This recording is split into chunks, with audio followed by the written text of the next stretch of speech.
আলাইকুম শিক্ষার্থী বন্ধুরা, শিখবো সবাই মজা করে। সবাইকে আমন্ত্রণ জানাচ্ছি রকমারি লার্নিং এর আজকে এই ক্লাসে। এই ক্লাসে আমরা ইংলিশ গ্রামারের ছোট্ট একটা কনফিউশন দূর করার চেষ্টা করব। এই কনফিউশনটা হচ্ছে be verb versus auxiliary verb. তো বি ভার্ব এবং অক্সিলারি ভার্ব এই দুটো ওয়ার্ডের সাথে আমরা সবাই পরিচিত, যারা আমরা ইংলিশ গ্রামার পড়েছি।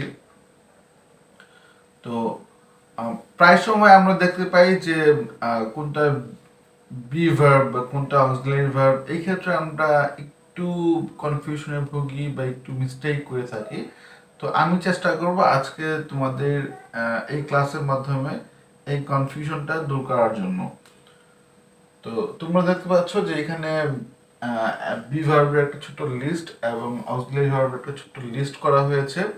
আমরা দেখতে পাচ্ছি যে am, is, are, was, were, being, being, এগুলো হচ্ছে বি ভার্ব। আর ঠিক সেম অক্সিলারি ভার্বের দিকে যদি আমরা তাকাই, আমরা দেখবো যে am, is, are, was, were, have, has, had, shall, will, এগুলো হচ্ছে অক্সিলারি ভার্ব।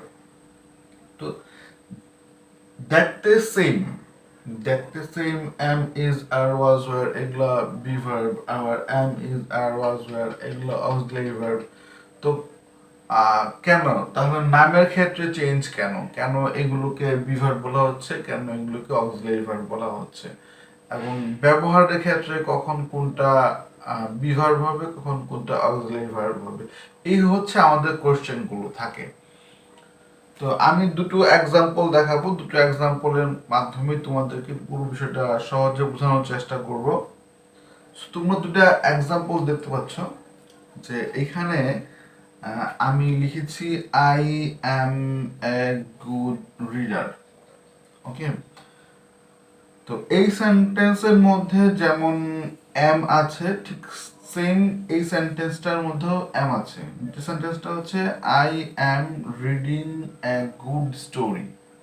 প্রথমটা হচ্ছে আমি একজন ভালো পাঠক, আর পরের সেন্টেন্সের অর্থ হচ্ছে যে আমি একটা ভালো গল্প পড়তেছি। ওকে, তো আমরা জানি যে এম হচ্ছে একদিক থেকে বি ভার্ব, আবার অন্যদিক থেকে অক্সিলারি বা সাহায্যকারী ভার্ব।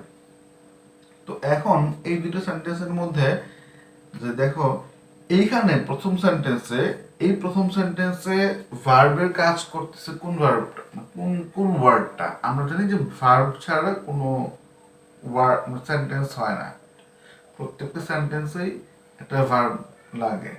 তো এই সেন্টেন্সে ভার্বের কাজ করতেছে কোন ওয়ার্ডটা? এই সেন্টেন্সে ভার্বের কাজ করতেছে এই এম ওয়ার্ডটা। এখানে কিন্তু আর কোনো প্রিন্সিপাল ভার্ব নাই, আছে? নাই, কোন প্রিন্সিপাল ভার্ব নাই।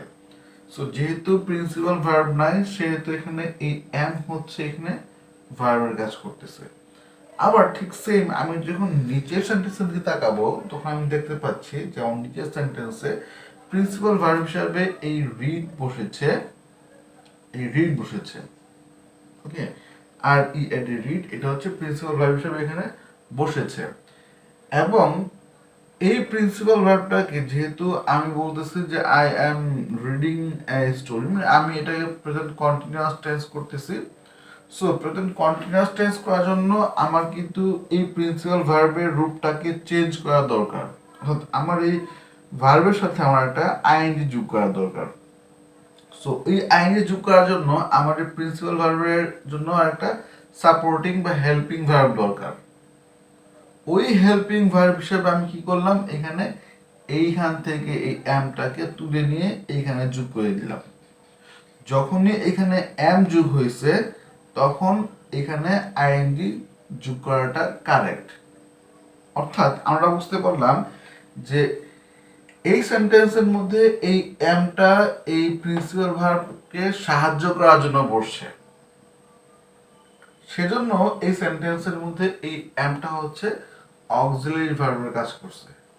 আর যেহেতু এই সেন্টেন্সের মধ্যে এই এমটা হচ্ছে প্রিন্সিপাল ভার্বের কাজ করছে, তাই এটা হচ্ছে বি ভার্ব। তো আমরা বুঝতে পারলাম যে am, is, are, was, were যখন নিজেরাই প্রিন্সিপাল ভার্বের কাজ করে, তখন এগুলোকে বলা হয় বি ভার্ব।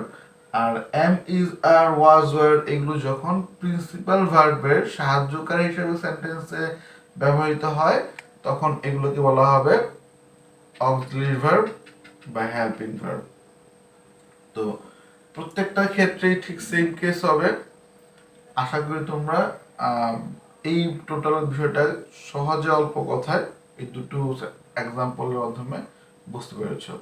ধন্যবাদ সবাইকে যে এতক্ষণ পর্যন্ত আমাদের সাথে ছিলে।